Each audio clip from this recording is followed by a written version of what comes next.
Welcome to a brief guide on one of my favorite events, Cubic Game, starring our dear Lily. So let's dive straight in.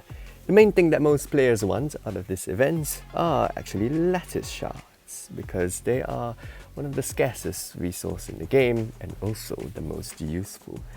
Of course, the other rewards are really juicy as well. Take this for example, the summon rewards.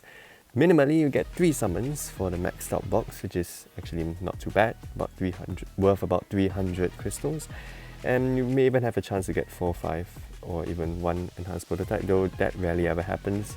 The bottom reward, I would say, is approximately like 60% chance to get 50 or 60, then the rest is just really rare to get.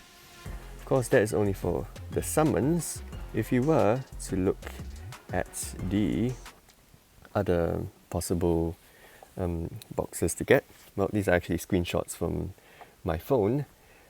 So if we have the coins box over here, we actually give 150,000 Etheria coins as the minimum base, and that's honestly not very worth, but you do get a chance to get module essence, 100, 300 and 800 of them, and you can't really obtain module essence anywhere else outside of the weekly shop, which was just newly added literally today. And yeah, so honestly this box isn't exactly that juicy, but for the training data box, I guess it's somewhat okay for a chance for reconfiguration chips, which are pretty scarce as well, but the training data itself isn't exactly that worth it, so not as juicy. So in conclusion, I would still think that the summons box is actually the most juicy one, other than, of course, the lattice shards. So guaranteed 3 lattice shards for the second highest tier, and guaranteed 4 for the highest tier. Now, how do we even get these shards? Well, of course, now let's go to the live demo of how to get these. Of course, this event is very RNG, but of course there are ways to overcome that. So hopefully we actually do get a Doki on our first try. So usually what we'll do is we try at the first board. So this is the first board. We can of course reset our board, but we don't want to reset it because we already have Doki, which is the holder of the perfect lattice shards. And what we're going to do is that we're going to focus solely on her.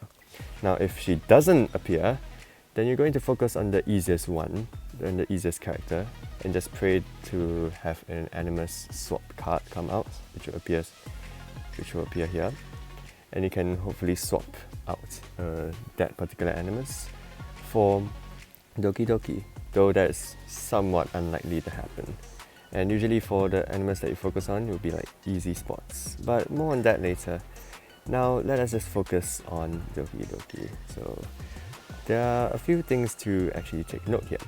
There is the blank file over here, 2 of them, so that would be vertical boosts, and there's actually 3 spaces for horizontal boosts.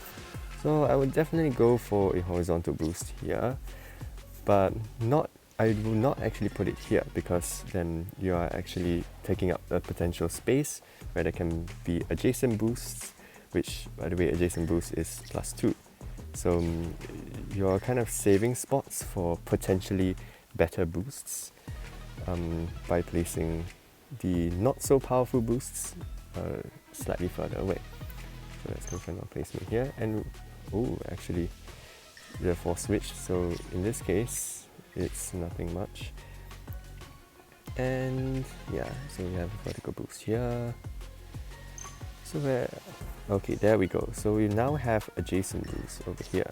So we saved our spot here just now for the adjacent boost. So just nice, we got it. And hopefully the spot above, right here, you can save it for either a corner boost, which is also +2, or like some form of like diagonal bonus, which will affect 2.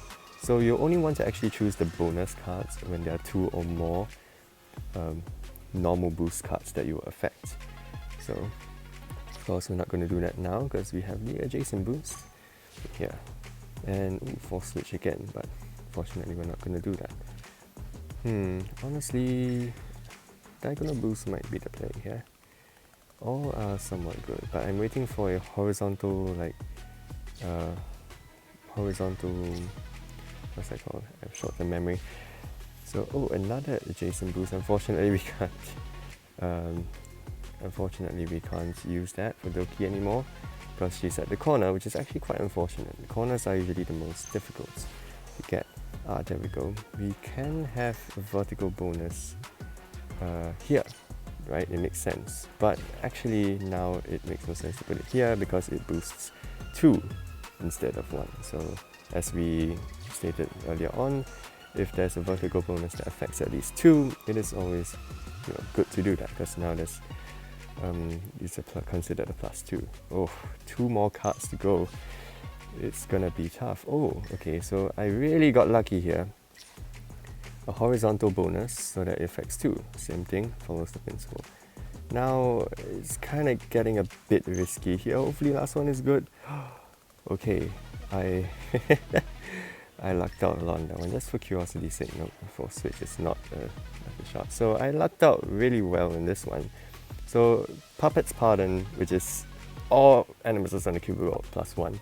The reason why this is so powerful is that you can just put it anywhere, and anywhere being a place that is already boosted, because this thing is actually boosted by this one, right? By the vertical bonus. So if you put the Puppet's Pardon here, you basically add 1 to everything. And with that, we have Doki Doki maxed, even though she's at the corner, and the corner is always the most painful one. So that is a quick live demo on how to strategically place your cards. Of course you can just quickly place and pray for RNG, but you want to be strategic, yeah. And now we get a juicy, guaranteed 4 Lattice shards, which is 8% of a Lattice. Not too bad, ain't it? And we may even get more, but I'm not betting on that. Oh, the lag is real. I did not. That is unfortunate. We'll give it a second to if I survive here. And it seems like Chiaki is going to carry. He's gonna carry everyone here. And while we're waiting for this to play out, I will. Okay, this is just sad. This is just sad. I should have put some gear on my Heinrich. But either way, we get the 4 Lattice shards. Well, but the guide's not over. Now let me show you what would happen if you don't get Doki on the first one. Of course, if we didn't have a maxed out Doki, we would have reset the cubic board and hope for the best afterwards. It's always good to reset when you don't have a maxed out Doki, even though it risks you not having a Doki at all. Because honestly, if you play your cards right, the chance of having to be able to max out the Doki at the end is quite high. The difficult part is getting a Doki in the first place. And with that, I hope you all enjoy your free Lattice shards. And hope you enjoy Lily staring into your soul. Yes, thank you for the free shards, Lily. Here is what you should do if you do not have Doki at first. Focus on one character and build him up. In this case, I focused on Messiah because he had the most number of blank spaces in the column as well as the row that he is in. And he's also closest to the middle, so it's easier to boost him up.